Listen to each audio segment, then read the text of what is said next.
बहिनी दो न मेली दही महुआ और कुश डणिया और कुश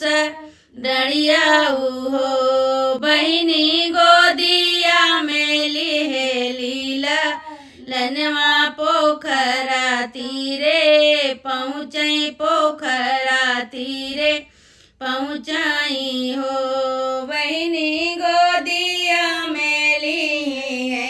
लनवा पोखरा तीरे पहुँचई पोखरा तीरे पहुँचाई हो तुही मोरी माता से माता अब भाग्य भी धाता अब भाग्य भी धाता हो माता दे तू न हम काया शीस